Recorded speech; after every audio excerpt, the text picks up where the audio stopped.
So we're here at the Everything Electric show in London. We're going to meet some other great companies that are working in the home electrification space. We'll bring those insights to you so that you can continue to make great choices about what technology to install in your home.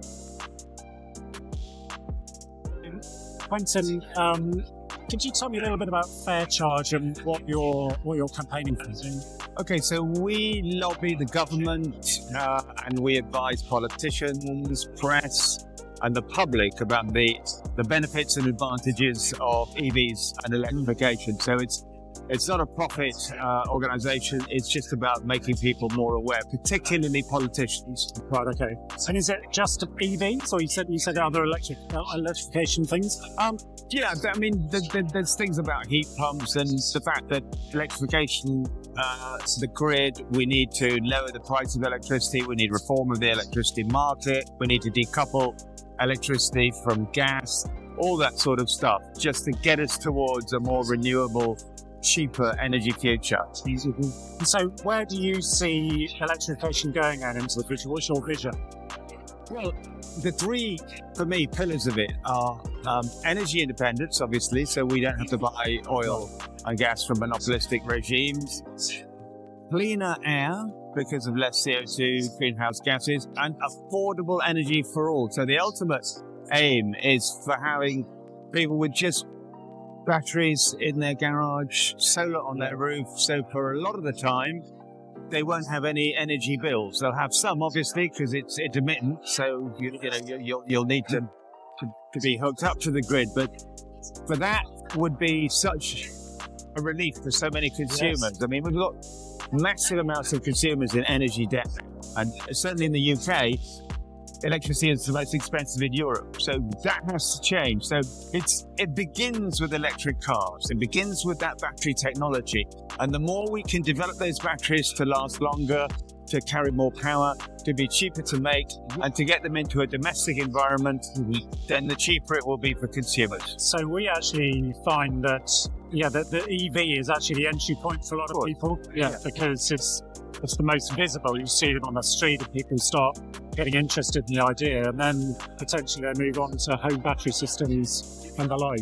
And this is a moment in history, I think, the energy transition, where we can do this if we just watch out for the vested interests who don't want this to happen. Right. And we've seen that in EVs and the auto industry, where they're pushing back massively, but we're also seeing it with gas and some electricity companies who, for instance, the curtailment of wind. Yes, it's costing us billions and billions. So just so for people who don't understand, what is curtailment of wind? Well, so we have these fantastic wind turbines, and the UK is one of the world leaders in offshore wind, and they get paid, wind turbines, to turn off because we haven't got the storage. Right, and that curtailment, the cutting off of the wind turbines, is paid for by consumers on their electricity bills. Right, so the cost is actually hidden for people. Yeah, hidden, along with standing charges and green levies and things like that. So we want to just get rid of all that and make sure that, that renewable energy, which is free, is stored in batteries, and consumers can access it at really, really low cost. Mm-hmm. So we've recently been installing a number of Tepios. I don't know if you're familiar with the Tepio Z. Yep. And that's one of the key drivers is, in fact, that we can soak up excess electricity that is coming from offshore wind at a time when other people can't use it, and then release heat the following evening when people are back home from work. So there's all sorts of evolving technologies that are, coming into the marketplace, which is designed to do exactly that. And I think we've made such progress. I mean, when I bought my first electric car, it would do 50 miles to one charge and 30 miles if you put the heater on. Now, I could do 350 miles on a single charge, and the same is happening with heat pumps and solar and wall batteries. The costs are coming down, the reliability is getting better, consumers are becoming more interested in it. So we've got to keep pushing at this and not allow the incumbents and the vested interests to screw it up. Do you think we're still at a stage where it's not a guarantee? We have to be really careful. This isn't a done deal yet. Right. And people like you and me and the people listening to this need to say, look, we're trying to make a better world. We're trying to make cleaner air. We're trying to reduce the cost of energy for us, for our children, for their children. Why are they trying to stop us? I mean, it's amazing to me because at the basic level, it's so, the running costs of all this equipment are so inexpensive. So we were looking at our energy bills on the way down to the show today, and inclusive of my whole 5-bedroom house and the electric car, we are in surplus. So we are exporting and getting paid more for the electricity that we're generating than we are consuming. So our driving is free.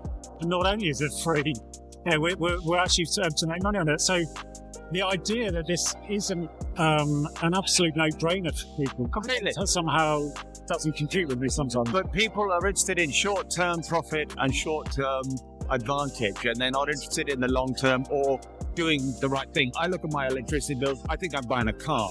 It's so high. And lots of other people who are in debt, who can't eat, who can't heat their home.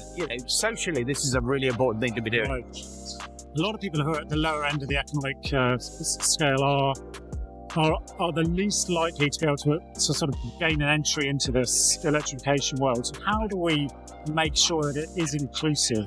Well, we need to support those, and we need to give them some allowance, some subsidy, because it's, civilized society, you can't have people freezing, and you can't have people, who are afraid to turn their heating on or their ovens on.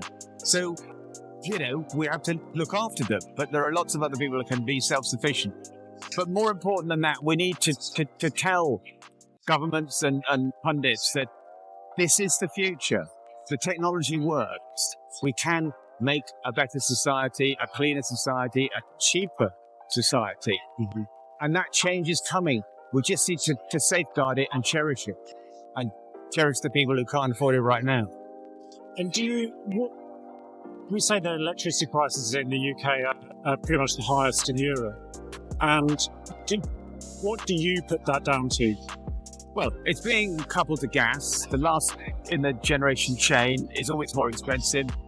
Post-Ukraine, obviously, it's gone up, but this is unsustainable. But we've also got too many levies and standing charges that the consumer ultimately pays for. So you need to strip all that away and reform the market, but also make sure that we have those batteries to store the renewables. And again, it's something that we're not doing anything about. There are small areas of activity, but an industry that makes storage batteries to support the grid and support EV charging, to make it less necessary to have expensive grid connections. That, to me, is an absolute priority. Yeah, so why aren't we doing it now?